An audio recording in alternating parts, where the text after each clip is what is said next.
Okay, welcome everybody. Welcome to the recent episode of the Local Ends series. I'm really excited for this one. But before we get started, I am going to review our group agreements. We do this every time. The group agreements for the Local Lens are that this is a space for learning and conversation among members of the community councils and the public. The goal of these sessions are to dive deep into the governmental structures within the municipality of Anchorage. As a reminder, by joining, we're agreeing to treat each other with respect, recognize our neighborhood's unique qualities, and allow everyone a chance to participate. Just some logistics, and we can review this before we get to the question section. Please stay muted unless you are called on to ask a question. If you have a question, you can drop the question in the chat and we'll go in order. Feel free to drop them as the presentation is going, or you can say, I have a question, and then we'll just call on you. Please remember to stay on topic and be concise, and then please be considerate of the time. We'll try to go through everybody at least once and then come back around. Hopefully we don't miss anybody. And just a little introduction. I invited these lovely ladies to join us because they work hard in a small office, kind of sight unseen, but really the people who keep the wheels spinning for the assembly. And we work closely together, the FCC and legislative services, because community councils and the assembly are closely tied. So as the people behind the scenes, it's been really fun to work with them, and I'm excited for them to share with you guys all of the amazing work that they do. So we have Clare Ross and Allie Hartman from Assembly Legislative Services Office. Thank you so much, Ari. While Allie is pulling up our slides, I'll just let everyone know that our goal for tonight is to introduce ourselves, tell you a little bit more about our office and our work, and then give you some inside tips for how to engage with the Assembly's work. So I'll let Allie kick us off with a little trivia. Hello, everyone. We're getting things started with a pop quiz question. This is one that if you are a member of a community council or subscribe to our newsletter, you might know the answer to. And we'll be using the chat to run these pop quiz questions through the entirety of our presentation. So drop in the chat, when was the municipality of Anchorage established? I want to see those answers coming in.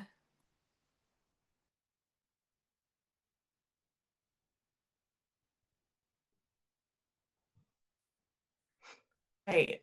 Awesome. I see 1975. Woohoo!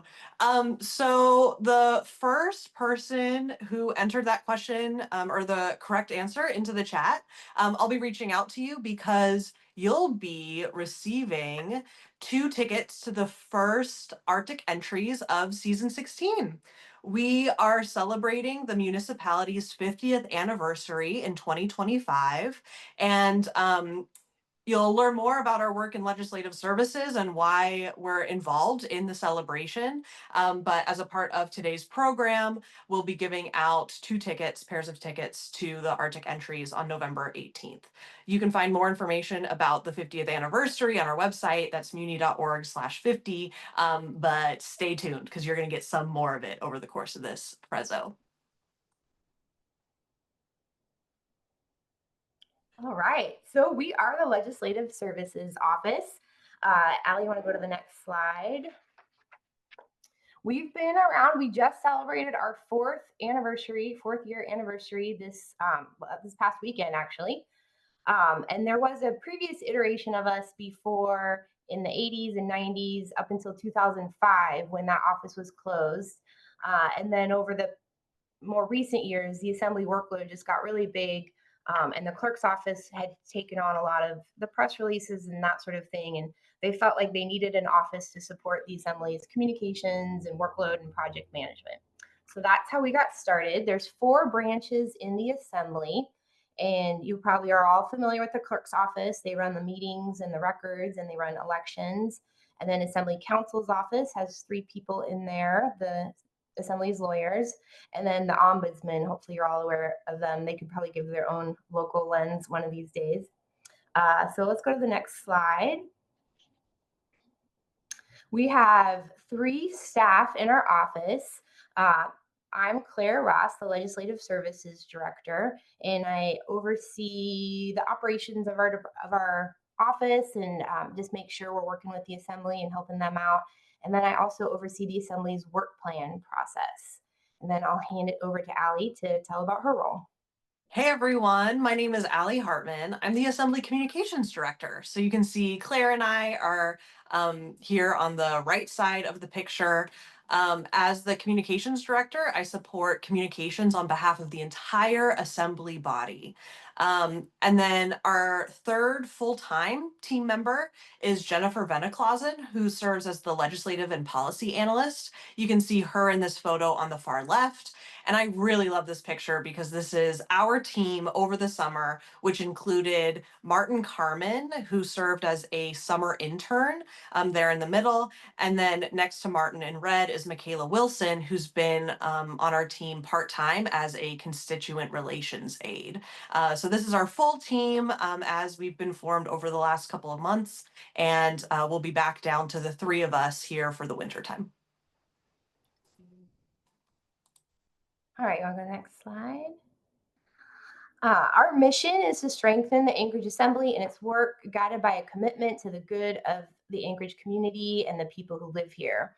And we really work to seek the Assembly as an institution, make sure that the Assembly's work is visible in the community, and that people like you are able to engage in that work and feel included. I think a lot of people who work for politicians work for one person and they represent that person's political agenda. And we're really unique in that we work for all 12 members. So we represent all the political agendas and just making sure that the body is working well as an institution and forming new ways for the public to get involved. So then I'll go into a little bit more specific about what we do. Our communications are a big piece of our work. And so if you're not already on our email newsletter, I really encourage you to join that. And we'll have a link, a QR code at the end. There's also a link right on our homepage. But we put out a newsletter after almost every single assembly meeting telling you what just got voted on, what happened, what we see coming up next. And then we do deep dives on some of the more complicated topics that people might not know as much about. We also do press releases from on behalf of the members and sometimes on behalf of the body when big things happen. You can also, if you sign up for our newsletter, there's an option to join that as well. Also on those newsletters, a lot of the members send a district newsletter. And so if you can sign up for all of the districts if you want to follow along with all of them or just your own district, and then get a little announcement with these newsletters from your representative assembly member. We keep our website really up to date, so check that out for news, more deep dives on focus areas like budget and taxes and homelessness and housing. And then we have some social media at Thankridge on a lot of the social media channels where we're highlighting the good work of different people in the community that we see that come before the assembly for recognition resolutions and other things like that. And then the clerk's social media has information on elections, so reminders about filing deadlines and election deadlines. All right. Next up, we also do a lot of research and support for the assembly. So Jennifer Veneklausen is our policy analyst and legislative analyst. So she's helping a lot with special projects, research on what other communities are doing or what the history of an issue is in Anchorage. And then we help the members with their stakeholder engagement. So probably you've seen we have one that's active right now with public safety. We've done different ones on the Title 21 and zoning and housing issues, but we'll form different working groups of experts and community members to deep dive in a little deeper on an issue before the legislation is crafted. We also oversee the Assembly's outreach to state and federal, our congressional delegation and the state legislature. Uh, and we do a little bit of administration for the assembly. All right. Something we're really excited about that we've felt since the beginning of our office starting, we felt has been really important role for us is civic education. So, in addition to the information on the newsletters and website, we do some events and outreach events. We do city nerd nights about 4 times a year. That's really, really fun. We'll have them at different, more social places like King Street Brewing, where 7 people present 7 minutes each on a topic. We'll pick a theme like water or transportation, and then people can just nerd out and go into detail that maybe not everyone would care about, but city nerds do care about. And then we've held some big summits on topics like energy and homelessness and housing, and those are open to the public. So join our newsletter to find out about those. And this is a smaller part of what we do, but we're trying to expand. We have an MOA 101 curriculum that we do for schools and clubs. Like we've had some Girl Scout troops and high school classes. So if any of you are associated with youth groups and would like to do this, let us know. We can package it from a half hour to 2 hours, and we often do it at assembly chambers so the kids can get up on the dais and speak in the microphones. And we're working to expand that in the future. But if you want to do it now, just let us know and we can arrange that. We're also now working to develop a civic square, which is a little bit conceptual at this point, but we're going to start by building a physical square at Lusac Library in their lobby where you can find out information about what's going on with different in your local government. And we'll have different entities like the planning department or transit. If they're having a plan that they're taking comments on, they'll have their information there. So, every time you go to Lusac Library, you can just swing by that civic square and get information about what's hot at the Muni. And then we're working with Muni departments to reach out across departments to develop best practices for our civic engagement so we can all be better at it. All right, Allie. Nice. It's time for our next pop quiz question. The Bill of Rights in Anchorage's charter grants residents immunity from what kind of assembly actions? Now, this is one for all you city nerds out there. This is one for those who get wild about assembly trivia, but this is also one of our favorite trivia tidbits. So I'm curious, what kind of assembly actions are residents immune from per our municipal charter? I'm watching the chat. Let's see those answers come in. And there's no such thing as a bad answer either. Good guesses all around.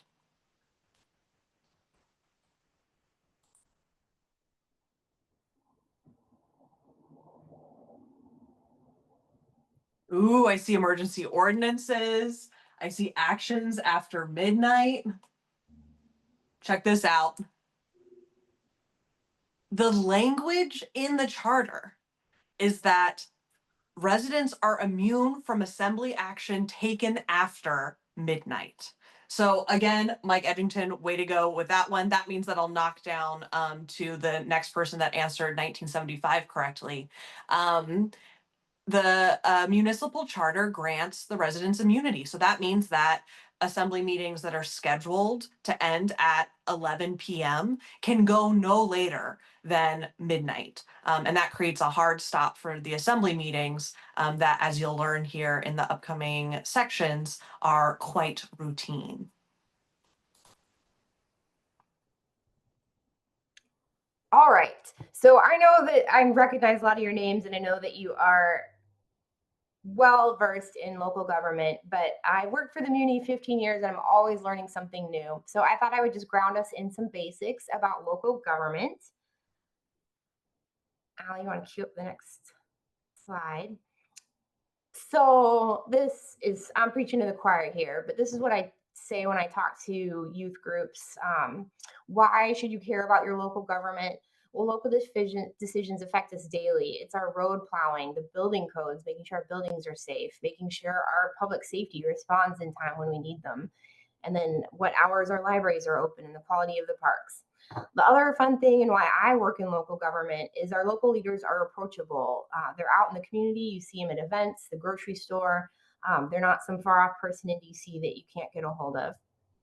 And it's a lot easier to make change on the local level. I think the state legislature passes about three, no offense, but about 3 or 4 bills a year.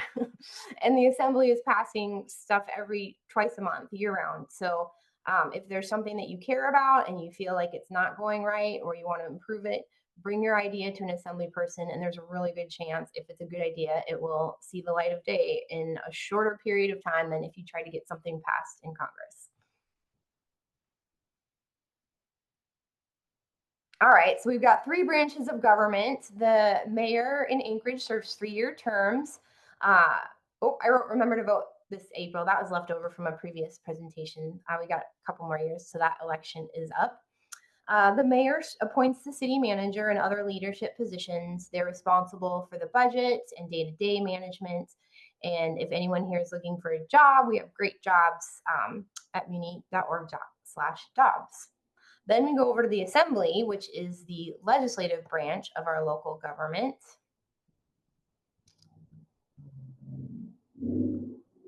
We have 12 members, 2 from each district. They each serve on 3-year terms. So half the body was up this year. The other half will be up in 2026. And then the following year, the 2027, will be the next mayoral election. The assembly sets policy by enacting laws and policy guidance through resolutions. They approve the budget and appropriate funds, and they certify elections. Now, looking at the 2 branches of government, the assembly doesn't run the day-to-day operations. However, a lot of times if a community member if you're struggling with who do I contact for this road drainage issue, if you don't know, contact your assembly member. They'll help you kind of guide through the municipal system, and can't always make things happen because they're not the implementers of government, but they can often help you, or they can pass policy guidance to direct the mayor on how the community wants something to go. So there it is. If you go to our homepage and go to contact, you can find all of the assembly districts as well as our staff contacts. And then we have this cool tool. If you hit that yellow button, find your district, it takes you to a GIS map that shows you your assembly district, your community council, your school that you're zoned for, all sorts of great information about your property. So I'm sure a lot of you have seen that before, but it's a really fun tool. I encourage you to use it and share it with your friends. On that page is how you contact the assembly. You can email the full assembly right there at assembly@anchorageak.gov. In terms of public testimony, a lot of members, I mean, they almost all read their emails. Some of them don't have time to respond because they do get a lot. But if you want to make an impact on an issue, writing to the assembly is very impactful. If you can't make it to an assembly meeting, especially if you want to change anything about the ordinance, it's best to email it so they have time to process it and do their research and make an amendment. When it's time to testifying is the best time to really look them in the eye and have them see you as they're voting.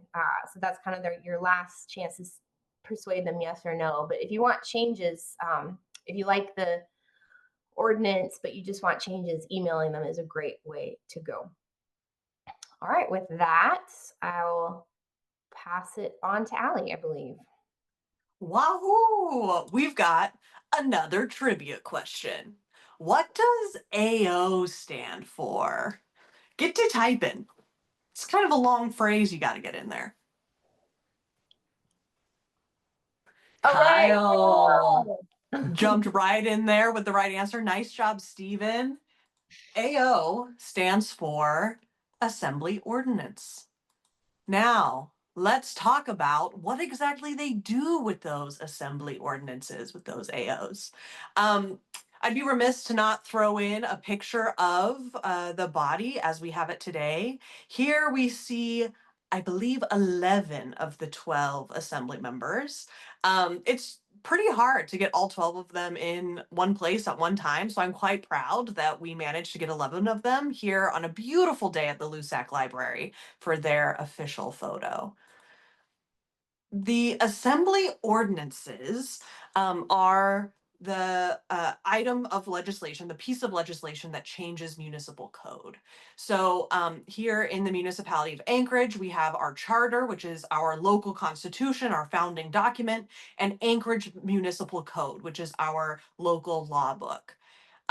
Changes to the charter not only have to be approved via an assembly ordinance, but the ordinance only puts that change on the ballot for voters to take up. So any change to the charter has to be approved by voters. But changes to the municipal code, to our local laws, are done through assembly ordinances, AOs, and are approved by the assembly by a minimum of 7 votes to 5. As Claire mentioned earlier in the presentation, the assembly meeting cadence is rigorous. They meet twice a month on Tuesdays, starting at 5 p.m. and with that hard deadline of midnight. So that means that they are in the chambers dealing with the business of the city twice a month, year round. That means that on any given Tuesday night meeting, they're holding public hearings for those ordinances so that members of the public like yourself have the opportunity to be heard and to testify in front of the body on code changes or any other item of legislation that's set for a public hearing. So when that item is called on the agenda, you queue up in front of the podium and you'll have 3 minutes to speak. As Claire mentioned, that's not your only opportunity to speak or to have your voice heard in front of the assembly. Submitting email comments is a great way to provide those substantive and detailed or technical comments as it relates to an ordinance. But a public hearing is really your last opportunity before they begin debate to give your perspective on the matter.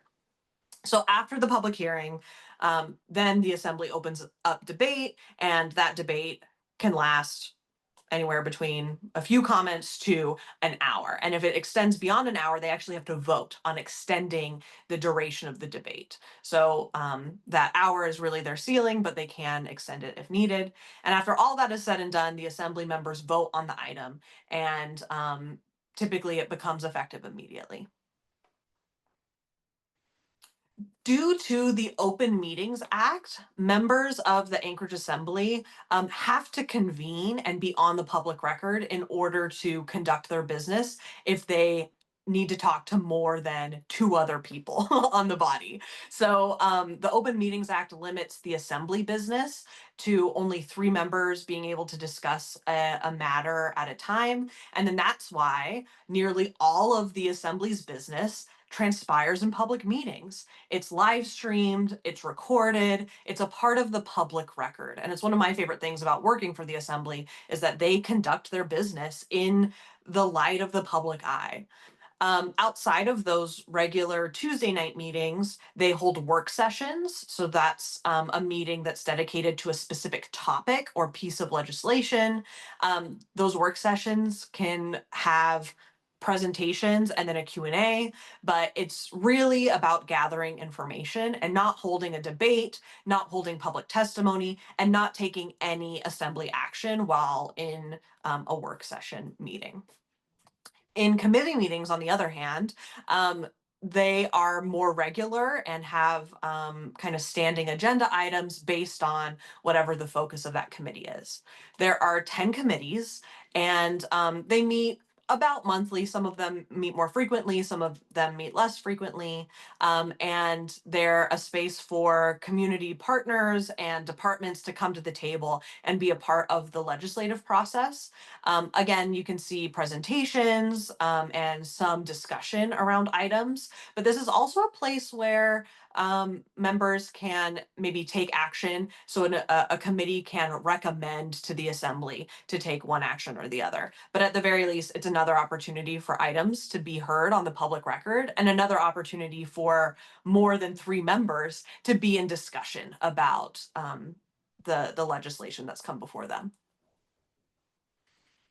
Now, the work across work sessions and committees, and our work behind the scenes in the Legislative Services Office is guided by an assembly work plan. This is an annual process where the body comes together and reviews their accomplishments from the past year, but also uses all of that experience to contemplate what are their priorities for the year ahead. That work plan is set as a document that outlines that even though these issues or these priorities, different members might have different opinions and they might vote differently on any one of those things, that generally as a body they support one another working on those items. And that work plan helps us move through the work of 12 individual elected officials, each with their own constituents and priorities. And so it's a wonderful resource, and one that is really valuable, I think, to members of the public to really see what the assembly as a body is focused on in the coming year. So during a couple about quarterly over the course of the year, we use the rules committee, which is kind of a staff meeting, to dive deep into the work plan and note updates to the plan. So if you visit the assembly website here today and look at their priorities page where that work plan lives, you'll see that items on the work plan have either check boxes because they've been completed, or in progress little wheels to show that they're a work in progress and they're making progress. So those quarterly updates are really valuable for assembly members to stay on track. They're valuable for us to know what they're working on, and they're valuable to the public to know what members are interested in and how to be engaged and what to be looking out for. So in 2024, they had some major accomplishments. This was a really productive body who got a lot of great things done. They focused on housing and homelessness. That included cutting red tape and being able to secure $4 million for shelter from the state of Alaska. In the infrastructure category, we have a huge infrastructure project. That's the Port of Alaska Modernization Program.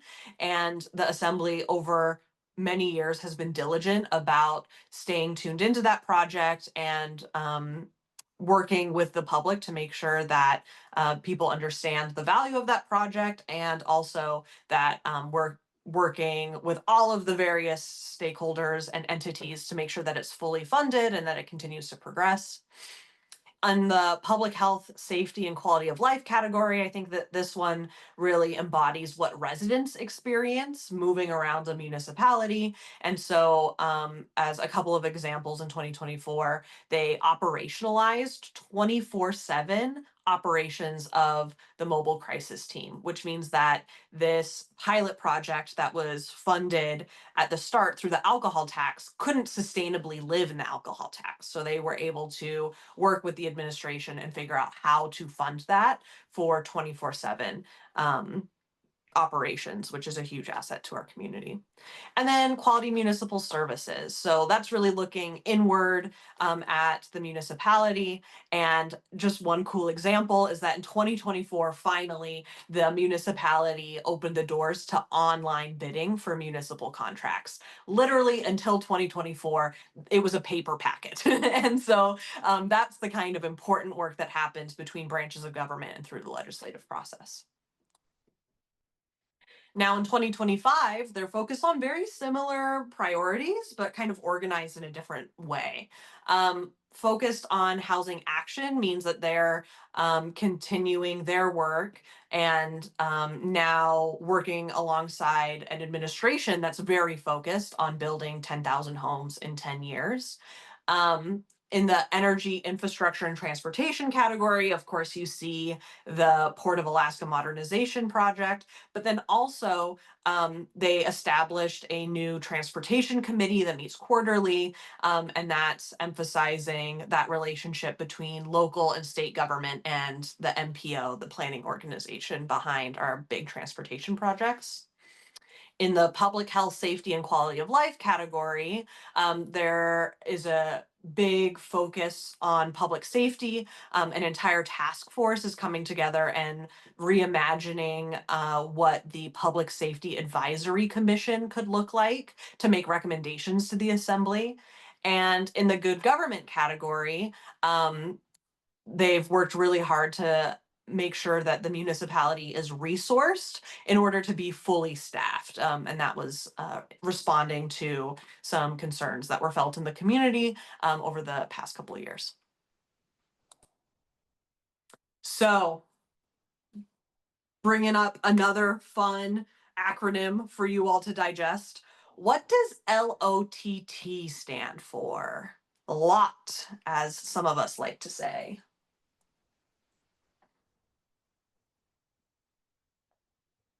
Mel, laid on the table. Nicely done.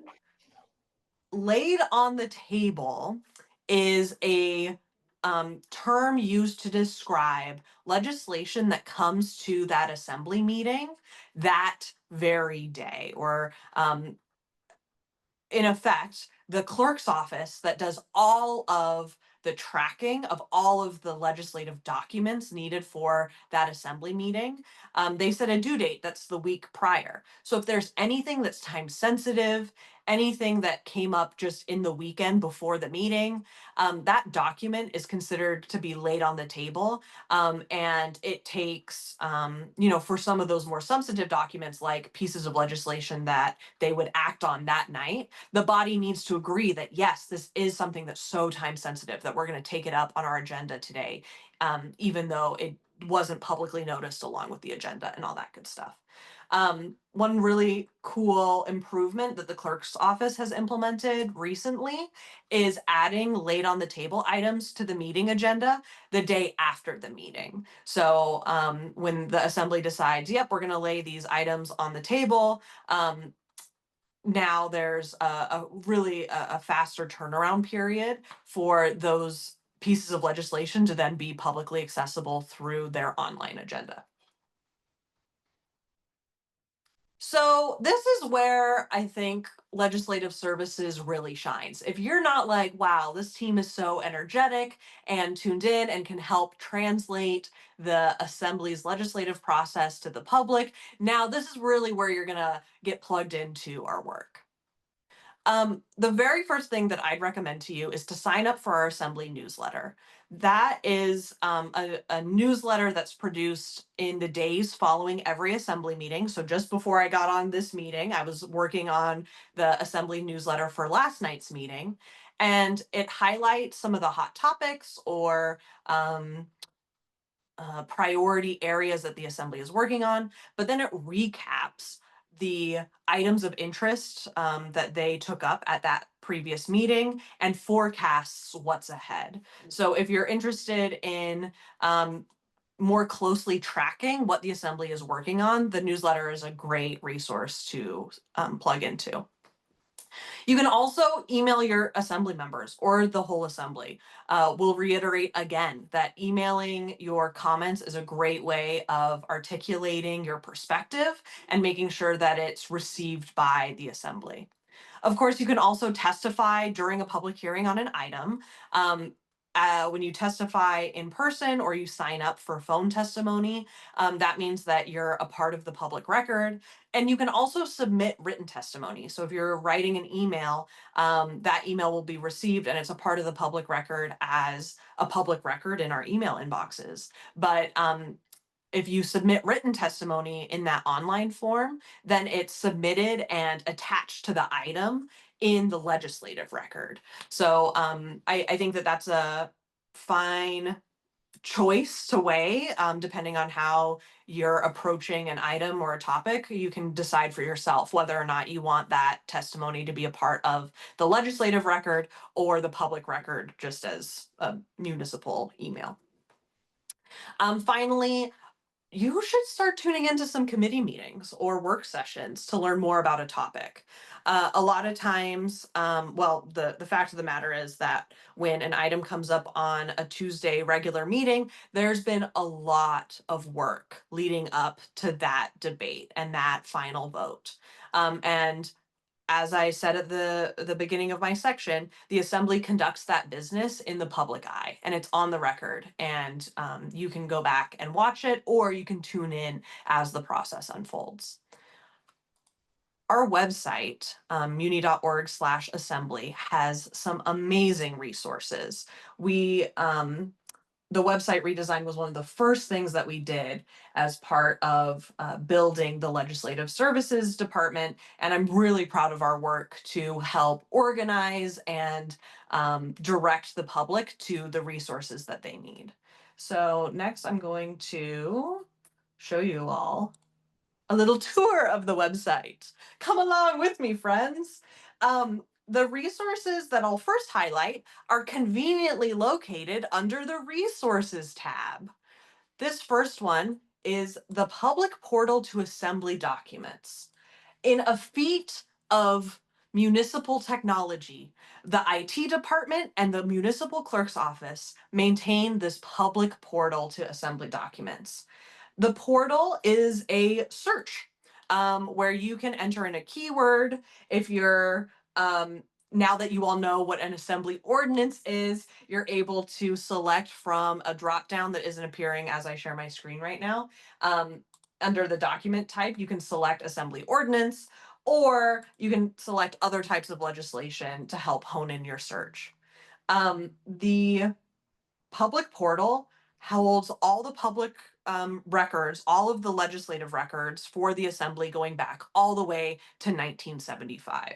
So it's a huge asset if you're doing research, if you want to learn more about why some of our local laws are the way they are. The public portal to assembly documents is your gateway to the legislative record. The next resource. Oh I yeah. want to add to that. The search function is really good. So a lot of times you can type in keywords um, and get exactly what you're looking for, unlike some search functions where you're searching and nothing relevant comes up. So it's a pretty good tool. I was just looking up third-party review the other day, so I'm just gonna real quick enter in some of these. And look at this. So using the year 2023 and some keywords and knowing that I was looking for a change to our local laws, so I selected assembly ordinance.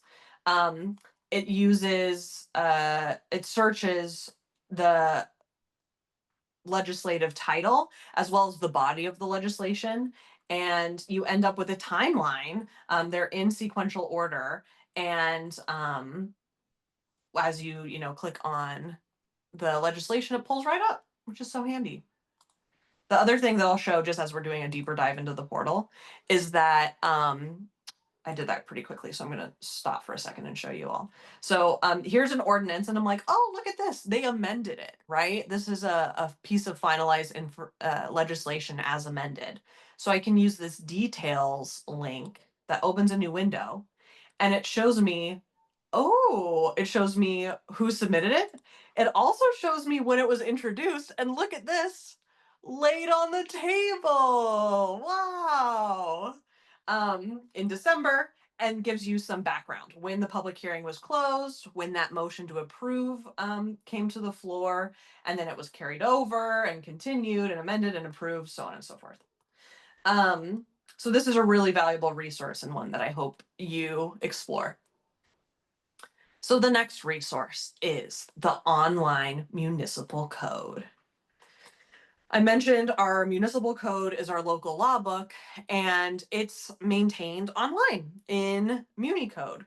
So MuniCode has also, it opens with the charter, and it has title by title each chapter of our local law book.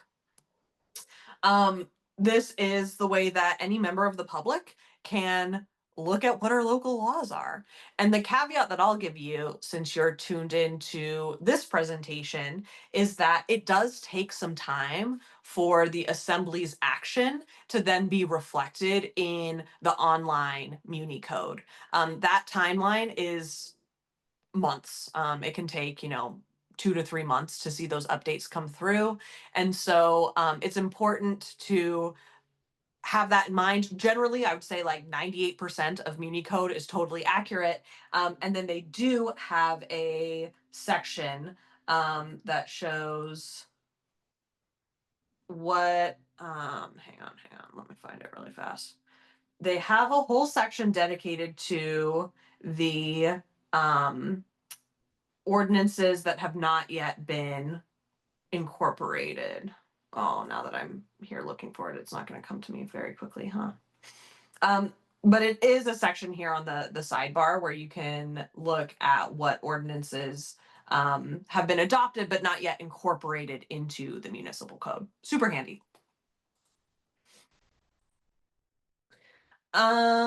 So as we move into this next section, I'm going to show you a little bit more about how to navigate the Assembly website to engage with their current or active business.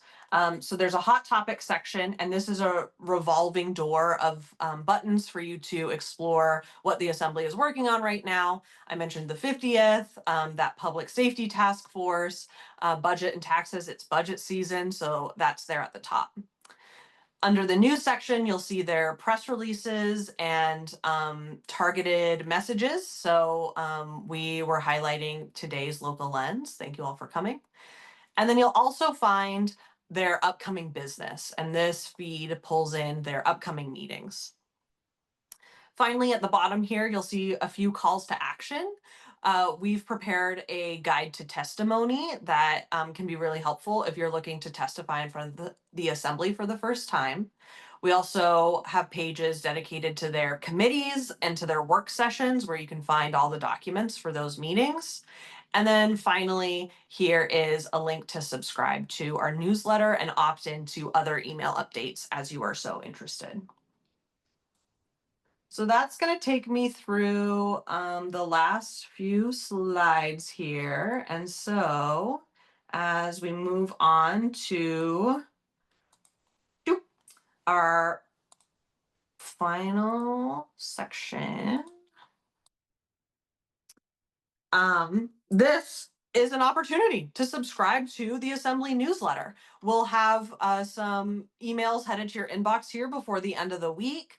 You can scan the QR code using your phone and subscribe today, or you can visit the Assembly website and subscribe from our main page.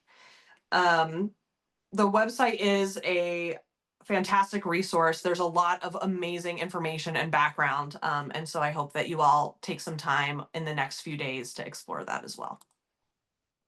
So finally, as we wrap up our presentation, one last trivia question for you. How many seats did the Anchorage Assembly have when it was first established in 1975? Felicia says 5. Mel says 11.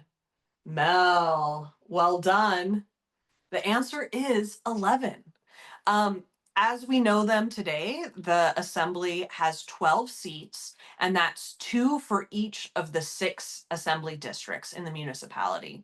But when the Anchorage Assembly was founded in 1975, they only had 11 seats because one of the districts was only half the size of the other 5. In 1975, that district that was half size was Eagle River. And if you review the transcripts of those discussions, it was contemplated that there would be a revolving, with the reapportionment process, there would be a revolving door of which district gets to be half size that for that decade. And so eventually it became the downtown district was the half size one. And it was only as recently as 2022 that Anchorage voters agreed to have a 12th seat. And so the downtown district became the North Anchorage district. And I share that story because it's such a shining example of how local government changes over time. It ought to. And so now there's a 12-member body, and all 6 districts are equal in size in terms of the population that lives within each district.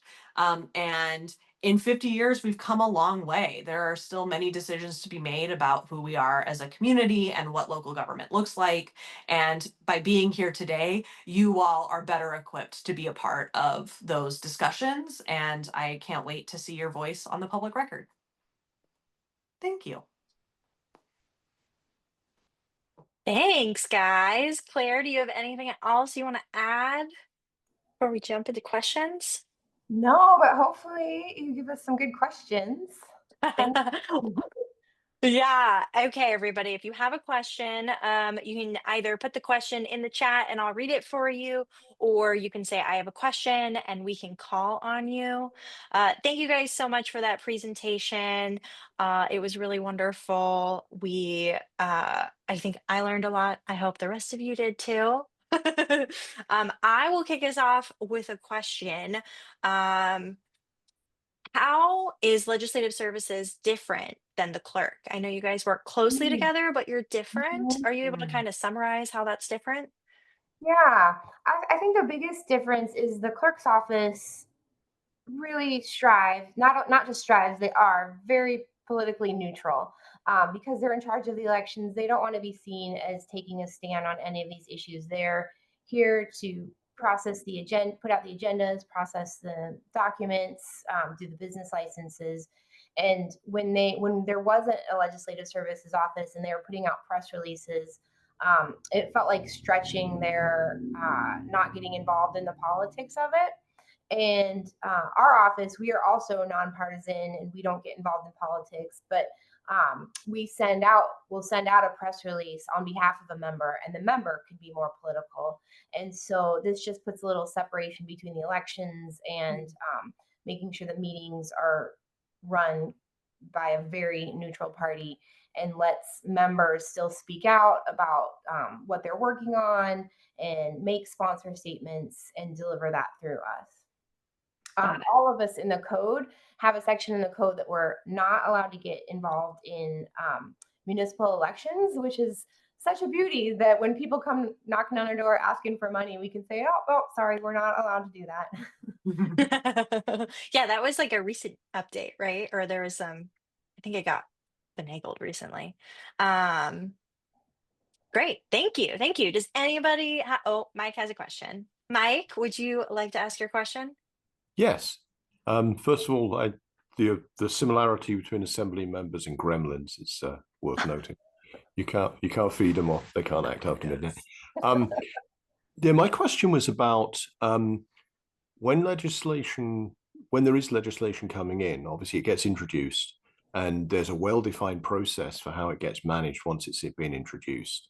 But for people who are interested in things that are in process, because you said so much work happens before it gets introduced, how do you find out about things that are not ready to be introduced but are being actively worked? What's the best way to do that? I struggle with it all the time. Mm. So do we. No, just kidding. I would say the work plan is the first place to start. Right. They very rarely, sometimes something comes up, but they very rarely work on stuff that's not in the work plan.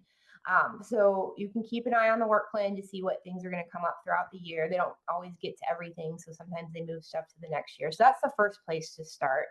And then watching the committee meetings and work sessions a lot, or the rules meeting. A lot of times at rules, they'll talk about what they're going to work on next, because of Open Meetings Act, that's their only chance to tell each other and say it out loud. And then another member would say, oh, I'm actually interested in that too. And that's often how they team up to form those groups of 3 to work on things. And then, I think Allie and I and Jennifer try really hard to translate all of this. So you don't have to watch every single meeting to know what's going on, but our newsletters we're trying to see what issues. We don't highlight every, there's 50 items on an agenda. So in our newsletter, we don't tell you all 50 items that are going to be on the next agenda, but we try to find the ones that we think are really interesting to community members and put that on there of, okay, there's going to be a public hearing on December 10th. Look out for that. Sometimes I think Mike, you've seen a lot of issues have come through the Planning and Zoning Commission. And so that's a little bit hard because we're not touching those yet, but we know that they're working their way, and we obviously watch those meetings too. So it's a little hard. It's sausage making. So there's not always a clear path for it. Allie, do you have anything to add? Yeah. This question prompted me to reflect on a conversation that I had with former assembly member, now state senator Forrest Dunbar, who had come back from the legislative session and shared this realization that he had that in some ways being in the legislature was easier because there were community groups that were developing legislation. There were community members that were bringing draft legislation to the senators or to the representatives. And so it was already par baked, right? It was already like a little bit along. And, to me, that helped me realize that there's such an opportunity in local government for people to develop the relationships, right? Where, like Claire mentioned at the very beginning of the presentation, something can move a lot more quickly, but people don't really think of the local government as the place for that priority or that project to land. And so I share all of that just as an invitation to folks that at the end of the day, legislation is a Word document. You can open up a Google Doc and start to write the thing that you have in mind that you think could solve a problem and shop that around to assembly members and then be in the very earliest phase of that legislative process, and that's accessible to all of us. Thank you. We have a question from Felicia. Hello, thank you. Let me go ahead and turn that on. I have little boys that are running past the camera, so I apologize.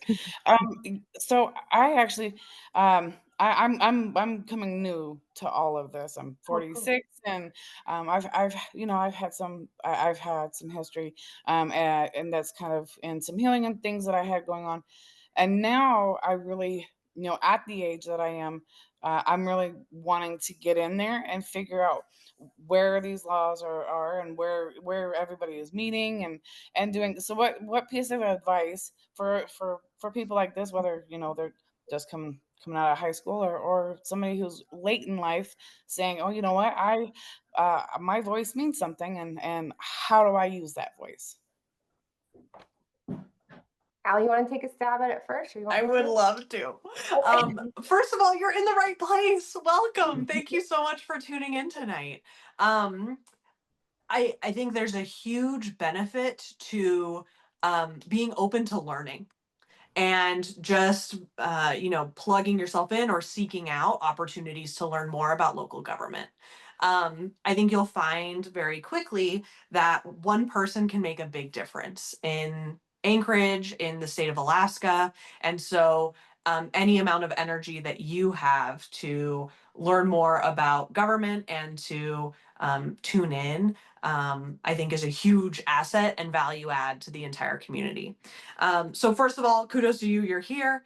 Outside of subscribing to the newsletter and being tuned into the Anchorage Assembly's work, I'd encourage you to be involved in your community council. As this is hosted by the Federation of Community Councils, I think it could be an assumption that maybe you've gone to a community council meeting, but community councils are always looking for support. They're looking for active members, and there's a lot that one person can do just by being involved with your neighbors. Yeah. Allie knows firsthand. Yeah, I'd add a couple things to that. One, if there's issues you care about, to look at community groups who work on that, because we work a lot with, the Federation of Community Councils, the Alaska Black Caucus, the Alaska Anchorage Park Foundation, groups that represent the different interests, and they also can help explain if you care about parks, this is when you should come to an assembly meeting, or this is what, what the issue is that you could speak to. So the organizations on issues Mm. are really important. And then I think in Anchorage, we're so lucky to have a strong media environment, because most towns of our size do not have that. So we have, ADN, Alaska Public Media. We have talk radio shows. We have blogs. Like the Landmine and the Blue Alaskan and Must Read Alaska, that cater to different audiences, where you can find usually a blogger that has similar views to you, and then see what they're following, or not just blogger, but one of the news outlets too. Yeah, we have strong television news too. We're so lucky in Anchorage. So in a lot of cities, these things happen and no one ever knows about it. But in Mm. Anchorage, there's lots of ways to find out what's going on. Yeah. I'll also plug our newsletter, our weekly Mm. newsletter every Monday. I get a lot of emails from the city and from the state of like all the opportunities for public engagement. And I collect it into one space every Monday and I send it to you. So it's opportunities like this, it's surveys you could take, it's opportunities, information sessions. Like a lot of this is stuff that's happening outside of assembly chambers, so, but it is kind of like the things where they're specifically asking for your feedback. Hey, we want your Mm. feedback. We want your experience. We want to hear what you have to say. And is a great space to just regularly get updates about like what's going on. I use your newsletters a lot to find out what's going on. Yeah, I had an assembly member tell me today he likes the bottom because he can see what assembly meetings are coming up, or community council meetings, because I Council, post at the yeah. Yeah. bottom all the councils that are meeting that week. Yeah. So yeah, that's a very handy tool. Uh, Thank you for your question. I'm sure other people have them. Please feel free to raise your hand or put something in the chat. I'll ask one in the meantime. Do you guys have a favorite committee? I have one, Mm. but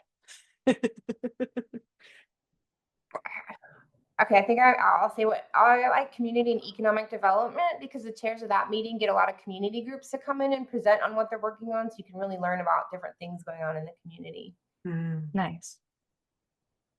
Um, I think if I'm ranking them, community and economic development committee is there just because it's such a huge intersection of various different community groups and priorities and all that good stuff. I bet I don't want to steal your thunder, but I bet rules is up there for you, Ari. Rules is so Yeah, much fun because it's like a staff meeting yeah, and we just talk about whatever's going on and whatever issues as a body they need to work through, like procedural matters. Um, and then I'll say that I think the transportation committee, it's a huge meeting. It's like 2 or 3 hours long, and it's only run quarterly. But you've got the state of Alaska there, you've got the railroad there, you've got People Mover there, and it's this entire system of infrastructure that we all rely on every day. But I think for a lot of people, it just goes unnoticed, or when you notice it, it's because there's a pothole, right? Or like something isn't working. So it's super important and a really valuable meeting. yeah. And I'll plug we have a local lens coming up on AMATs, which is Oh, a great. complicated part of municipal infrastructure related to transportation. So if you're curious about transportation, keep your eyes peeled for that one. Kyle asks, can you explain a bit more about the difference between work sessions and committee sessions? Does one happen more than the other? Yeah, I can talk about that. But before I do, since some people are peeling off, I did put our email in the chat. So if you have questions come up after this, you can email us. It's www.masls@anchorageak.gov. And then also for those who won prizes, email us and we'll send you your Arctic entries tickets. And that was Mike, Felicia, Kyle, Mel, and Steve. And then to that question, work sessions typically happen every Friday, and those also typically dive into current legislation that's already in the public and being worked on. Mm. And then committees are happening, almost all of them happen once a month, except for Allie mentioned the transportation committee, which is quarterly. And those are reports from department heads. Each municipal department has a committee it matches with. So you'll hear from different the police, fire, health, parks, different committees will, or different departments will present on what they're working on. And then sometimes legislation will also run through the committees if it's something smaller that the whole assembly doesn't need to dig into, but it's really specific to public safety or economic development. Those go through the committees. Allie, did you have anything you wanted to add to that? No. Oh, great, perfect. Are there any last questions? Because I just realized we hit time. So I want to respect everyone's time and let everyone go to their evening plans. But if you have any questions, please feel free to reach out to them, connect with them, invite them to talk about assembly or themselves at your community group. Thank you guys all so much for being here. Our next local lens is going to be October Oh, 14th. I meant to have this mhm. prepared Yep. on me, October 14th, and we are Yep. talking municipal budgets. So if you're interested in budgeting, come to that great conversation. Otherwise, thank you guys so much and have a great evening. Thank you for hosting us. Thanks everyone for coming. Bye.